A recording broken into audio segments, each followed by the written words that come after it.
Bismillahirrahmanirrahim. Assalamualaikum warahmatullahi wabarakatuh. Saudara, dengan saya Edi Mulyadi dari Forum News Network FNN. Saudara, kemarin kita tahu ada berita Joko Widodo, Presiden Republik Indonesia, datang ke Kendari untuk meresmikan, untuk membuka Munas, Musyawarah Nasional Kadin Indonesia, Kamar Dagang Industri Indonesia. Dan kedatangannya di Kendari ternyata ditolak oleh rakyat di sana.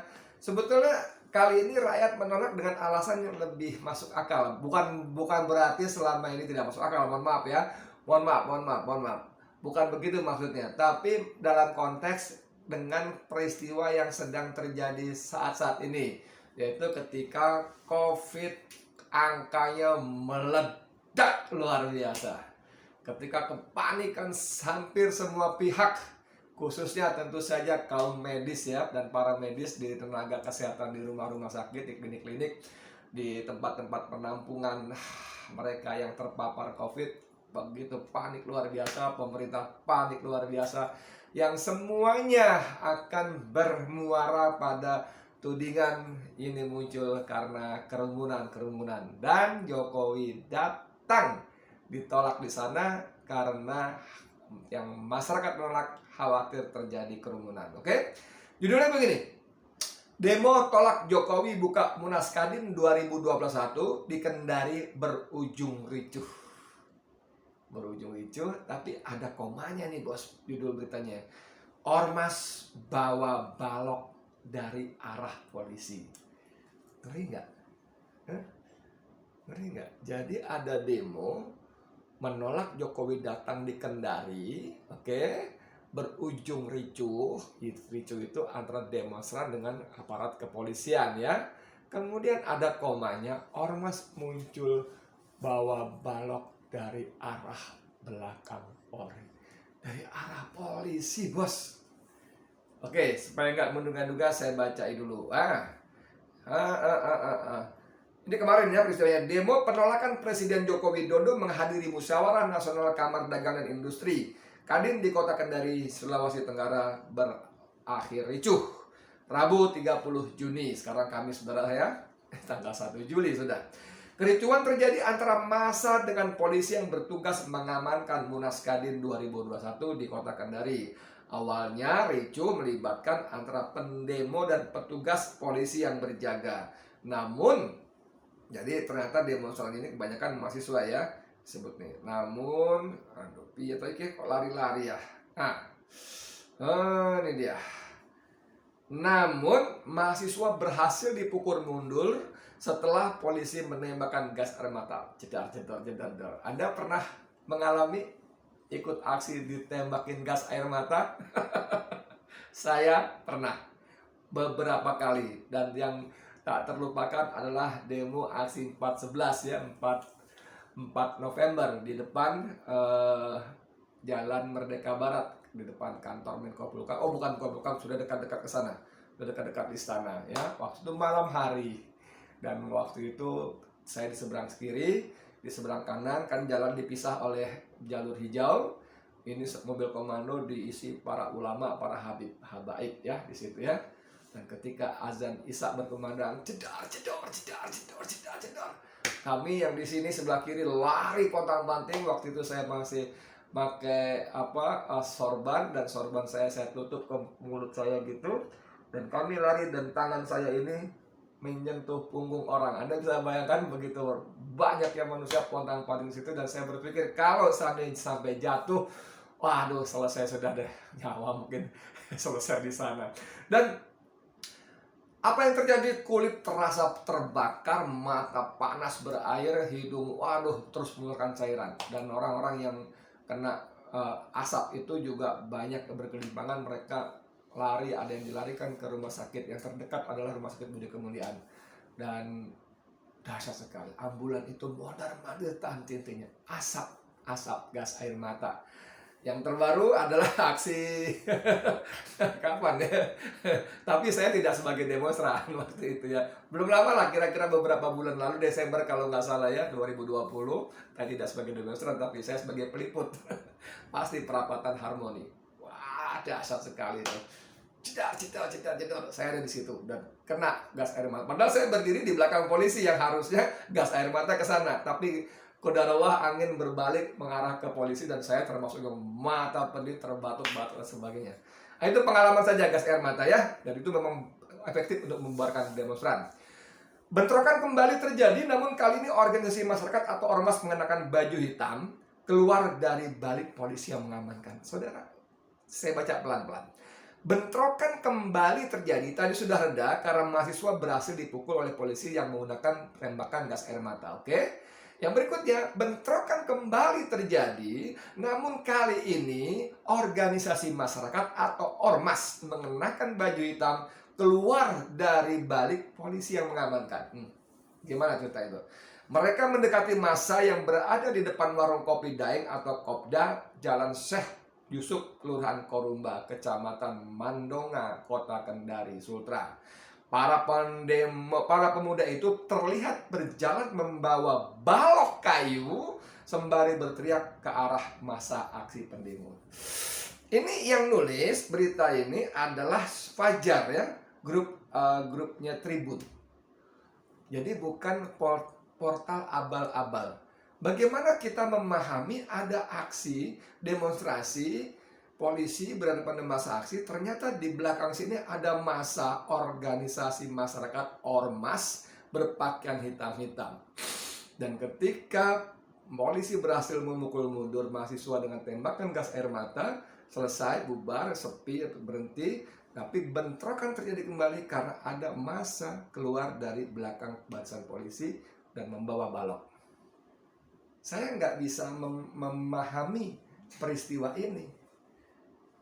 Kalau kita aksi demo, saya berkali-kali aksi itu nyaris tidak membawa apa-apa kecuali paling sorban, paling apa sih namanya itu sajadah, karena kita biasanya langsung sholat di sana, sholat zuhur, sholat asar, biasanya yang paling sering asar ya, berjamaah. Karena biasanya kita aksi setelah zuhur dan berakhir kita jam 5 sebelum maghrib, tapi asar itu hampir selalu di sana. Nggak bawa apa-apa gitu loh. Bendera, ya ada kayu bendera, itu saja. Tidak bawa balok khusus gitu loh. Dan itu sudah wanti-wanti gitu loh. Dan polisi akan sangat keras terhadap demonstran yang membawa senjata, tumpul, kayu dan sebagainya. Tapi cerita di sini ada massa ormas berbaju hitam keluar dari balik polisi. Ini polisi, ini massa mahasiswa.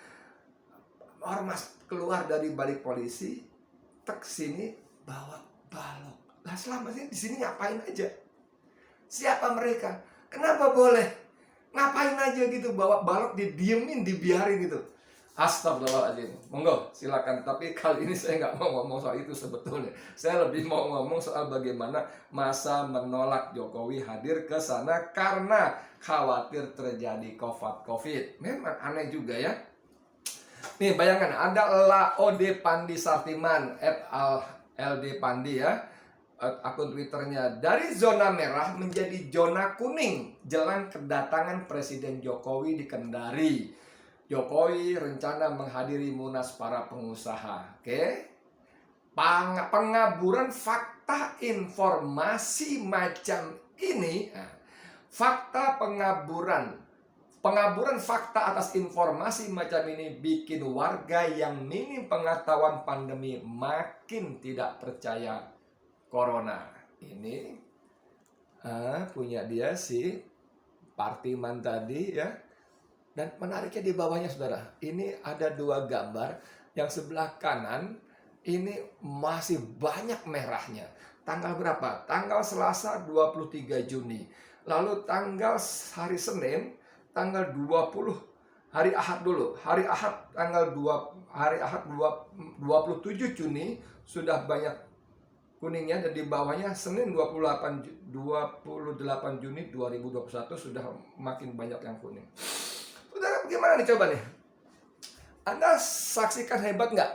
Selasa tanggal 23 Juni masih banyak merah dan yang hijau sedikit. Merah, zona merah, kuning, zona kuning, hijau sedikit. Oke? Kemudian hari Ahad 27 Juni, atas kecil itu sudah hilang merahnya. Kecuali sangat sedikit. Oke? Hijaunya lebih banyak. Dan pada 29 Juni hari Senin sudah hilang sama sekali merahnya, karena tanggal 30 Juni Jokowi akan datang meresmikan. Saudara, ini data resmi pemerintah. Paling tidak pemerintah Makassar mungkin ya. Hebat sekali. Dalam tempo tanggal 23, kemudian 24, 25, 26, 27, 28, 5 hari bisa membersihkan warna-warna merah yang begitu dahsyat di sebelah kanan menjadi begitu hijau dan kuning di sebelah kirinya. Ini katanya pengaburan fakta informasi macam ini bikin warga yang minim pengetahuan pandemi makin tidak percaya. Pengaburan fakta informasi, bos. Kalau Makassar begitu dahsyat bisa membenahi COVID yang merah dalam tempo 5-6 hari, ayo sama-sama pemerintah pusat, Jokowi perintahkan sekarang Menko Luhut belajar ke sana.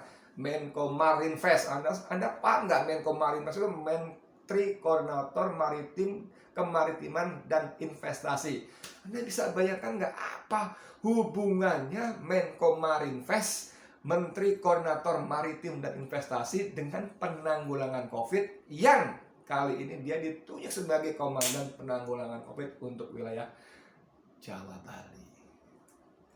Dahsyat betul hubungan satu ini gitu ya. Tapi oke lah, itu terserah Jokowi lah. Mau topoksi, tugas pokok fungsi, emang dia paham. Sorry banget ya. Maksud saya emang dia mau mematuhi topoksi yang sudah dibuatnya sendiri. Kan tidak ada lagi visi misi menteri. Yang ada visi misi presiden kan gitu kan. Ayo, kalau benar-benar Makassar begitu dahsyat, mampu mengubah peta yang begini dahsyat dalam tempo 5-6 hari, kirim semua petinggi, petugas, apalagi pengambil kebijaksanaan perencanaan tentang penanggulangan COVID ke Makassar. Belajar bagaimana Makassar menghilangkan zona merah dalam tempo 5-6 hari. Bayangkan kalau semua belajar ke situ dan dibawa pulang, jebret, Indonesia dalam 5-6 hari atau katakanlah mundur dalam 2 pekan, zona merah hilang. Atau seperti kata orang ini, Laude ini pengaburan fakta, saudara. Ini manipulasi fakta, saudara. Demi datangan junjungannya untuk ke situ, maka dibuat hijau seolah-olah tidak berbahaya. Padahal kedatangan Jokowi ke situ bukan cuma meresmikan Munas Kadin, membuka Munas Kadin, tapi juga menyaksikan vaksinasi nasional.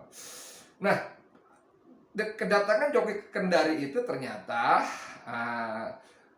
pro kontra. Ada yang menolak sampai berlinang-linang air mata, karena bukan sedih ya, karena patah perih karena kena gas air mata, dan berhadapan dengan preman-preman yang berbaju ormas hitam itu dengan membawa balok yang tidak diapa-apakan oleh polisi itu. Anda kan, monggo Anda terjemahkan sendiri bagaimana ceritanya. Tapi juga ada yang menyambut dengan ucapan selamat datang. Jelang kedatangan Jokowi, spanduk selamat datang menghiasi batas kota Kendari. Tapi bacanya nggak saya kompletin, baca sendiri nih, jebret. Sudah baca habis? Oke, bacanya. Jelang kedatangan Jokowi, spanduk selamat datang, the King of Lip Service, hiasi batas kota Kendari. Ini dia nih spanduknya nih. Tuh, ini nih yang belah sini nih ya. Atasnya itu pintu gerbang kota Kendari. Selamat datang the King of Lip Service. Tuh, saya gedein. Selamat datang the King of Lip Service. Panduknya kecil saja, saya kira ini saudara nggak sampai 2 meter kayaknya ya. Tapi ini menunjukkan bahwa selamat datang di sini bukan benar-benar welcome. Betul, bukan. Ini adalah bentuk sindiran yang menurut saya sangat nampol. Gitu ya. Kepada kepala negara yang dijuluki the King of Lip Service, Raja Pembual. Anak-anak BEM UI mengatakan berhenti membual, rakyat sudah mual. Begitulah cara penanganan COVID kita. Di Jakarta, bercanda-bercanda, di daerah memanipulasi fakta, data, dan sebagainya. Dan akhirnya kita semua rakyat Indonesia yang menjadi korban karena ketidakmampuan penguasa kita untuk mengelola negara dengan baik. Jangankan mengelola negara, menghadapi COVID aja Aduh, gitu dah. Saya Edi Mulyadi untuk FNN. Assalamualaikum warahmatullahi wabarakatuh.